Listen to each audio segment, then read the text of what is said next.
The matrix एक पुरानी लेकिन ज़बरदस्त फिल्म है जो 1999 में आई थी। इसमें उड़ती हुई गोलियां, शानदार एक्शन और एक मशीनी दुनिया दिखाई गई है। सबने इसके स्पेशल इफेक्ट्स को बहुत पसंद किया, लेकिन ये फिल्म सिर्फ एक एक्शन मूवी नहीं है। इसके पीछे एक गहरा राज भी छिपा है। इस फिल्म में दिखाया गया है कि हम सब एक नकली दुनिया में रह रहे हैं। हमारी असली जिंदगी कहीं और है, लेकिन हमें इसका पता ही नहीं है। कुछ बुद्धिमान लोग कहते हैं कि ये फिल्म हमें बताना चाहती है हमें कोई कंट्रोल कर रहा है, और एक दिन कोई बहुत खास इंसान आएगा जो हमें इस झूठी दुनिया से आजाद कराएगा। इस फिल्म की कहानी में भारत और पुराने समय के धर्मों जैसे बुद्ध, कृष्ण और ईसा मसीह के विचार भी झलकते हैं।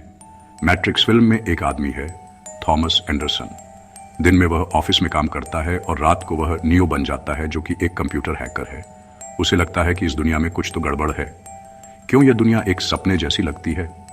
बाद में उसकी मुलाकात दो रहस्यमयी व्यक्ति मॉर्फियस और ट्रिनिटी से होती है, जो नियो को सच्चाई का सामना करने में मदद करते हैं। फिर उसे सच्चाई का बोध होता है। यह कहानी बिल्कुल महाभारत के श्री कृष्ण और अर्जुन पर आधारित है। इसमें आप मॉर्फियस के किरदार को श्री कृष्ण से जोड़ सकते हो, जो कि नियो यानी अर्जुन को इस पूरे ब्रह्मांड का और स्वयं का असली रूप दिखाता है। इस फिल्म में भी मॉर्फियस नियो को इस मशीनी दुनिया का असली रूप दिखाता है। फिल्म की शुरुआत से ही हर किरदार के नाम में एक छुपा हुआ अर्थ था।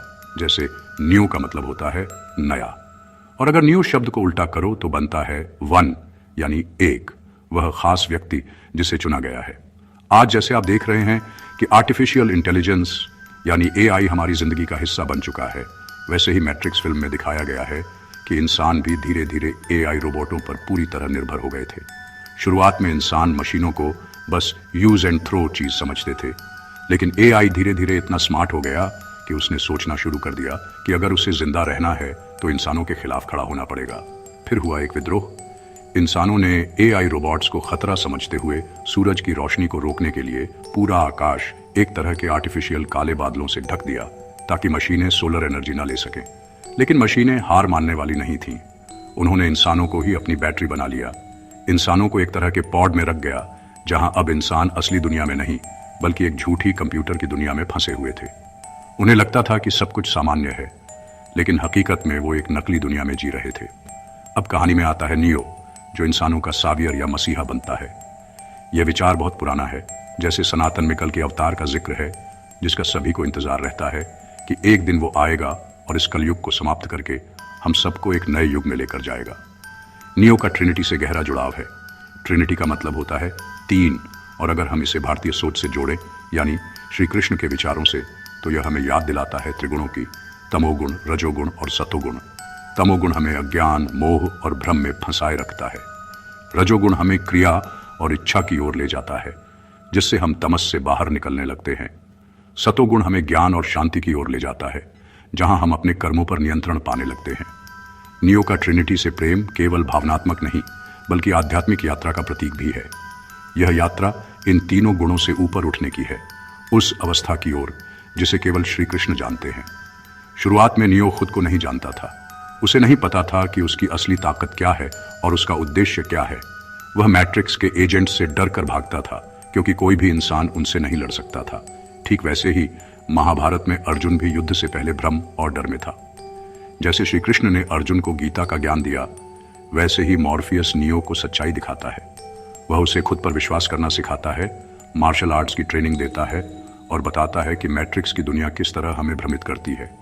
गीता के उपदेश के बाद अर्जुन जैसे एक नए अर्जुन के रूप में जन्म लेता है, जो अब डगमगाता नहीं, डरता नहीं और पूरे विश्वास के साथ अपना धर्म निभाता है। उसी तरह नियो भी एजेंट द्वारा मारे जाने के बाद एक नया जन्म लेता है और अब वह अपने असली रूप में आता है, एक ऐसा योद्धा जो मैट्रिक्स के एजेंट्स को आसानी से हरा देता है। मैट्रिक्स की तीसरी फिल्म में हम देखते हैं कि नियो इंसानों की भलाई के लिए अपना बलिदान देता है। जब वह क्रॉस की तरह अपनी बाहें फैलाता है, तो यह हमें यीशु मसीह के बलिदान की याद दिलाता है। पर इस बलिदान के पीछे जो सच छिपा है, वह और भी चौंकाने वाला है। नियो और आर्किटेक्ट की बातचीत से पता चलता है कि सेवियर की जो कहानी हमें बताई गई थी, वो भी मैट्रिक्स के प्लान का एक पार्ट था। एक और नया जाल जिसका मकसद था मैट्रिक्स से मुक्त होने वाले इंसानों को एक और नकली दुनिया में फंसाकर नियंत्रण में रखना। यह सब पहले भी कई बार हो चुका था। नियो का बलिदान भी योजना का हिस्सा था, असली आज़ादी नहीं। इसी तरह अब्राहमिक रिलीजन जैसे इस्लाम भी एक और भ्रम पैदा करता है और वो है स्वर्ग और नर्क का। वो इंसानों को आशा देता है कि वो इस दुनिया से आज़ाद हो सकते हैं, और वो तभी हो सकता है अगर वो अपने आप को आंख बंद कर बिना सवाल किए अपने पैगंबर की बात माने। तो सवाल ये है कि क्या इंसानों को झूठी आशा देकर फंसाए रखना ही असली मकसद है? कुछ लोगों का मानना है कि जिस वास्तविक दुनिया को दिखाया गया है वो भी मैट्रिक्स के भीतर एक और परत है, इसलिए नियो के पास बाहर भी शक्तियां हैं। एजेंट स्मिथ कहता है कि इस मैट्रिक्स से पहले कई सिमुलेशन बनाए गए थे और जो हम देख रहे हैं वो उनमें से सबसे सफल है। एलन मस्क ने एक बार कहा था, the odds that we are living in base reality is 1 in billions, यानी यह बहुत संभव है कि हम जिस दुनिया को असली मानते हैं वह असल में एक सिमुलेशन हो। यह सोच मैट्रिक्स के विचार से बिल्कुल मेल खाती है, जहां इंसान एक कंप्यूटर जनित नकली दुनिया में जी रहे हैं और उन्हें इसका एहसास भी नहीं। जैसे फिल्म में नियो को सच्चाई दिखती है कि उसकी पूरी जिंदगी एक प्रोग्राम थी, वैसे ही मस्क मानते हैं कि हमारी वास्तविकता भी किसी उन्नत सभ्यता द्वारा बनाई गई एक वर्चुअल रियलिटी हो सकती है। मैट्रिक्स सिर्फ एक फिल्म नहीं, बल्कि यह सवाल उठाती है, क्या हम एक सिमुलेशन में जी रहे हैं